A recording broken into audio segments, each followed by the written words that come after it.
Iran के पूर्व supreme leader ayatollah Ali Khamenei, जो 36 सालों तक ईरान के सर्वोच्च नेता के रूप में सेवा दी हैं, उनका अंतिम संस्कार कल से शुरू हो गया है और 9 जुलाई 2026 को उनको सुपुर्द खाक किया जाएगा।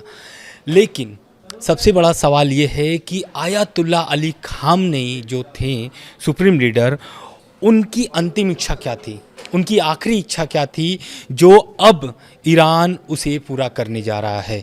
और इसे पूरा करने के साथ ही साथ ईरान ने कई बड़ी चेतावनी भी दी है अमेरिका और इजराइल को, साथ में ब्रिटेन और फ्रांस को भी दी है। तो आगे हम सभी सवालों का जवाब देंगे कि क्या अभी वर्तमान में मिडिल ईस्ट में चल रहा है, साथ ही साथ आयतुल्ला अली खामनेई से जुड़े हुए महत्वपूर्ण प्रश्न जिसका सवाल ढूंढने का प्रयास करेंगे इस वीडियो में।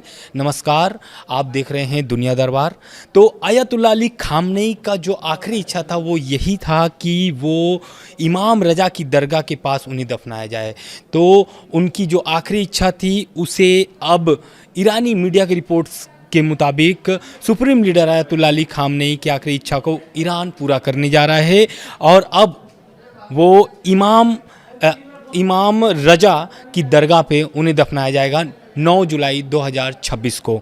इस बीच खबर ये भी सामने आ रही है कि ये जो दरगाह है, ये दरगाह कहाँ है, सबसे महत्वपूर्ण बात, क्योंकि ये जो दरगाह है ये पैतृक शहर, यानी जो खामनेई साहब के पैतृक शहर है वो दरगाह वहीं पर है।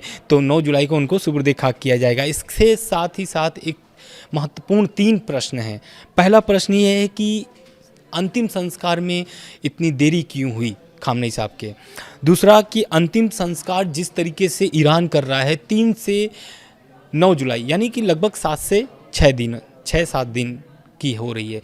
तो इसमें ये देखना महत्वपूर्ण होगा कि इतने लंबे समय तक अंतिम संस्कार क्यों किया जा रहा है और क्या ये अंतिम संस्कार है या फिर ईरान का शक्ति प्रदर्शन, क्योंकि आपको भी पता है कि ईरान में अभी सभी देशों के प्रतिनिधिमंडल पहुंच रहे हैं अली खामनेई साहब को श्रद्धांजलि देने के लिए। तीसरा प्रश्न ये भी है कि अंतिम संस्कार के लिए मुहर्रम का ही महीना क्यों चुना गया है। तो पहला क्वेश्चन का सवाल यही है कि जो अली खामनेई साहब थे, आपको भी पता है कि इजराइल और अमेरिका के एयर स्ट्राइक में उनकी मौत हो गई थी, फरवरी की माह थी। उस बीच अंतिम संस्कार किया जाना बहुत ही मुश्किल था ईरान के लिए, खास करके क्योंकि अगर अंतिम यात्रा यानी उनकी जो शव यात्रा अगर निकाली जाती तो लाखों की संख्या में लोग उमड़ते और उस बीच बमबारी हो रही थी ईरान पर, इजराइल की तरफ से स्ट्राइक हो रही थी, अमेरिका के जो एयरबेस है वहाँ से स्ट्राइक हो रही थी। तो उस समय मुमकिन नहीं था कि आयतुल्ला अली खामनेई का अंतिम संस्कार किया जाए। लेकिन अब क्यों किया जा रहा है, क्योंकि आपको भी पता है कि ईरान और अमेरिका के बीच एक समझौता हुआ है, उसके बाद सीज़ फायर हुआ है। अभी जो डील है वो डील को लेकर के मैं आगे बताऊंगा कि क्या उसमें अपडेट्स आए हैं सामने। दूसरा कि खामनेई साहब का जो अंतिम संस्कार है या फिर ईरान का शक्ति प्रदर्शन, तो लगभग देखिए 100 देशों के तो जो प्रतिनिधिमंडल हैं वो पहुंचे हुए हैं, उनको श्रद्धांजलि दे रहे हैं। यानी इसका ये मतलब है कि ईरान के प्रति भी बाकी देशों का जो प्रेम है वो सामने दिख रहा है। हालांकि रूस, चीन, भारत से कोई बड़े लीडर्स नहीं गए हैं, उनके प्रतिनिधिमंडल पहुंचे हुए हैं वहां पर उनको अंतिम संस्कार देने के लिए। CNN की रिपोर्ट के मुताबिक अगर बात करें तो एक्सपर्ट्स का कहना है कि सड़कों पर लाखों करोड़ लोगों की भीड़ जुटाकर ईरान दुनिया को संदेश दे रहा है कि उनकी शासन व्यवस्था और इस्लामिक क्रांति आज भी पूरी तरीके से मजबूत है। इसलिए क्योंकि देखिए ये जो युद्ध शुरू हुआ है इसके पहले यही इजराइल और अमेरिका का दावा था कि वहाँ के जो शासन है उसे सत्ता परिवर्तन जिसे कहते हैं सत्ता परिवर्तन करना चाहता था, लेकिन अब तक कोई सत्ता परिवर्तन नहीं हुआ है। आयतुल्ला अली खामनेई के मौत के बाद अब जो नए सुप्रीम लीडर हैं उनके बेटे मुस्तफा खामनेई हैं। तीसरा सबसे बड़ा प्रश्न जो ये है कि जो अंतिम संस्कार किए जा रहे हैं वो मुहर्रम का ही महीना क्यों चुना गया है। तो शिया इस्लाम में यह महीना शोक और शहादत से गहरा जुड़ाव है। यही कारण है कि जो आयतुल्ला अली खामनेई हैं उनका अंतिम संस्कार इस महीने चुना गया है। साथ ही साथ मैं आपको 24 घंटे का अपडेट देने जा रहा हूं कि जो पिछले 24 घंटे में क्या क्या चीज़ें बदली हैं मिडिल ईस्ट में, और ख़ास करके ईरान में जो अंतिम संस्कार समारोह चल रहा है। पहला कि खामनेई के अंतिम संस्कार की जो शुरुआत हुई है वो बहुत ही उल्लास के साथ हुई है, इसलिए क्योंकि 36 सालों तक सुप्रीम लीडर के रूप में आयतुल्ला अली खामनेई ने सेवा दिया है। उसके बाद उनकी जो अंतिम संस्कार के बाद जो ताबूत रखे गए हैं, आयतुल्ला अली खामनेई के साथ जितनी परिवार के जो सदस्य थे उनकी जिनकी मौत हुई है उस एयर स्ट्राइक में, उन सभी के भी ताबूत रखे गए हैं। जो अभी चर्चा का विषय है वो यही है कि जो उनकी बेटी आयतुल्ला अली खामनेई के जो बेटी थी, उनकी जो छोटी बेटी थी, यानी कि आयतुल्ला अली खामनेई साहब की पोती या फिर हम नतनी बोल लें, उनकी भी ताबूत रखी गई है। तो वो इस समय सबसे चर्चा का विषय ये है। क्योंकि सबसे छोटी यानी कि मासूम बच्ची है। यही कारण है कि ईरान के जितने भी बड़े लीडर्स हैं, आयतुल्ला अली खामनेई को जब श्रद्धांजलि देने जा रहे थे तो उस ताबूत को देख करके भावुक हो गए, चाहे फिर वो अब्बास आरागची हो या फिर मसूद पेजेश्कियान हो। इन सभी बड़े लीडर्स जो है वहाँ पर जब श्रद्धांजलि देने गए तो वहाँ भावुक हो गए, रो पड़े, एक तरीके से हम ये भी कह लें तो। दूसरा, अंतिम संस्कार के लिए तेहरान में कड़ी सुरक्षा दी गई है, क्योंकि ईरान में लगभग तेहरान में बड़े लीडर्स पहुंच रहे हैं सभी देशों के, तो इस कारण से वहाँ पर सड़कें, चौराहे या फिर जो सरकारी इमारतें हैं या फिर बड़ी इमारतें हैं, वहाँ पर भी सुरक्षा का व्यवस्था किया गया है। आम लोगों के लिए क्या खास इंतजाम किया गया है ईरानी सरकार की तरफ से, तो तेहरान में मेट्रो सरकारी बसें मुफ्त रखी गई है, यानी कि सभी जो है कि यात्राएं मुफ्त हैं। साथ ही साथ होटल किराए में 50% की छूट दी गई है, और स्कूलों और मस्जिदों में ठहरने की व्यवस्था की गई है। दूसरे शहरों से लोगों को लाने के लिए स्पेशल ट्रेन भी चलाई जा रही हैं, यानी कि जो आयतुल्ला अली खामनेई के अंतिम संस्कार में शामिल होने के लिए पूरी व्यवस्था ईरान की सरकार कर रही है। चौथा, कि खामनेई की अंतिम यात्रा 5 शहरों से गुजरेगी, और ये कौन कौन से शहर हैं? सबसे महत्वपूर्ण ये 5 शहर हैं जहाँ से अली खामनेई साहब का अंतिम संस्कार यानी कि अंतिम यात्रा वहाँ से निकलेगी। तो पहला तो ये है तेहरान, दूसरा कोम से इराक के करबला तक, और उसके बाद नजफ़र से होकर गुजरेगी, और आखिरी जो यात्रा उनकी जो पहुँचेगी वो है मशहद, यानी कि मशहद उनकी वही पैतृक शहर है खामनेई साहब का, जहां पर वो सुपुर्द खाक किए जाएंगे। साथ ही साथ पांचवा जो सबसे महत्वपूर्ण क्वेश्चन ये है कि अंतिम संस्कार के बाद क्या अमेरिका और ईरान का वार्ता फिर से शुरू होगी या नहीं होगी, तो उसको लेकर के भी अपडेट्स सामने आ गए हैं। कतर का बड़ा बयान आया इस मामले को लेकर के, क्योंकि इसके पहले भी आप जान रहे हैं कि दोहा में एक बैठक हुई थी अमेरिका और ईरान की, जिसमें कोई भी समझौते ऐसे नहीं हुए हैं। हालांकि सीज़फायर हुए हैं, लेकिन समझौते के लिए अभी भी कई बैठकें हो सकता है कि हों ईरान और अमेरिका की। इसके पहले भी आप देखे होंगे बहुत सारी बैठकें हुई हैं, लेकिन अभी तक बात कुछ बनी नहीं है। तो ईरान और अमेरिका की वार्ता शुरू हो सकती है 9 जुलाई के बाद। अभी डेट फिक्स नहीं हुआ है, लेकिन कतर ने साफ कर दिया है कि फिर से बैठक शुरू होने वाली है।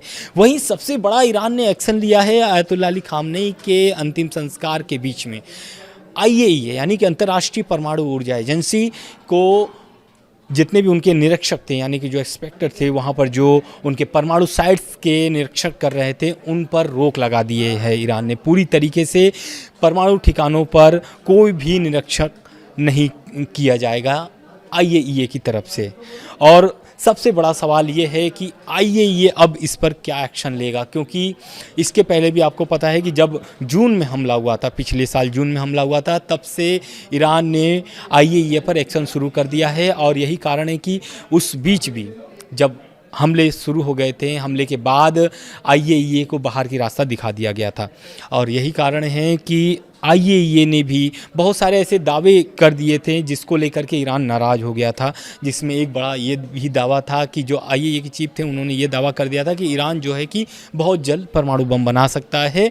और उधर ईरान की तरफ से पलटवार आया था, और ईरान ने पलटवार करके बयान में ये कहा था कि ईरान जो है कि कभी भी परमाणु बम नहीं बनाएगा। और आयतुल्ला अली खामनेई भी यही चाहते थे कि ईरान कभी परमाणु बम न बनाए।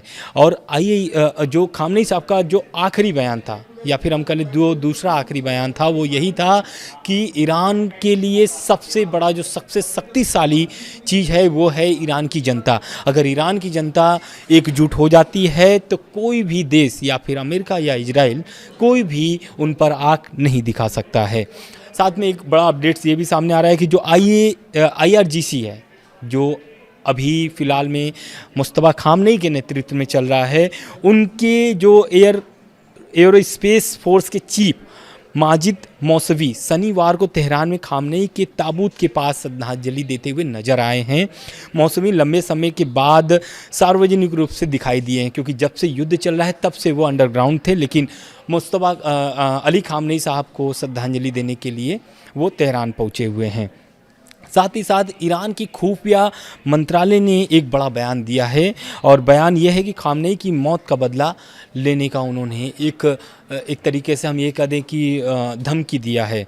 और ये धमकी जो है कि ईरान के खुफिया मंत्रालय ने शनिवार को कहा कि अमेरिका इजराइल के हमलों में मारे गए खामनेई और दूसरे लोगों की मौत का बदला लिया जाएगा। मंत्रालय ने कहा है कि हमारे जख्म तब तक नहीं भरेंगे जब तक हत्या के जिम्मेदार लोगों से बदला न लिया जाए। तो ये तो रह गई बात अली खामनेई साहब से जुड़े हुए। उसके बाद एक खबर सामने ये भी आ रही है कि जैसा मैंने आपको स्टार्टिंग में बताया कि ईरान ने अभी अंतिम संस्कार के बीच ब्रिटेन और फ्रांस को भी धमकी दिया है। तो वो है स्ट्रेट ऑफ हॉर्मुज से जुड़ा हुआ मामला।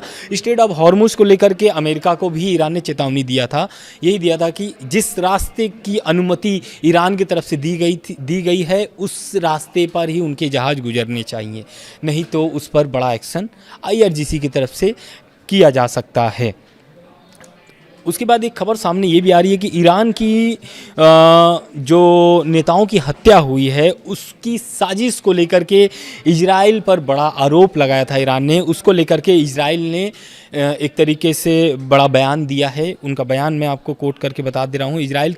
पहले तो इजराइल की जो PM ऑफिस ने द न्यूयॉर्क टाइम्स के उस रिपोर्ट को खारिज कर दिया है जिसमें दावा किया गया था कि अमेरिका को आशंका थी कि इजराइल ईरान के वार्ताकारों की हत्या की कोशिश कर सकता है। वार्ताकारी यानी जो पहले जो बैठक हो चुकी है जिसमें ईरान के बड़े लीडर्स शामिल हुए थे, और उसमें अब्बास अराक्ची भी बहुत सारे बैठकों में शामिल हुए थे जो ईरान के विदेश मंत्री हैं। उसको लेकर के बड़ा एक तरीके से बयान आया है इजराइल PM ऑफिस से। उन्होंने कहा है कि हमेशा की तरह द न्यूयॉर्क टाइम्स की इजराइल और ईरान वार्ताकारों से जुड़ी हुई ताज़ा रिपोर्ट फर्जी है, इसका वास्तविकता से कोई भी लेना देना नहीं है। ये रह गई अब तक के सबसे बड़े अपडेट्स ईरान से जुड़ा हुआ। आगे जो भी अपडेट्स आते रहेंगे लगातार हम आपको पहुंचाते रहेंगे। धन्यवाद।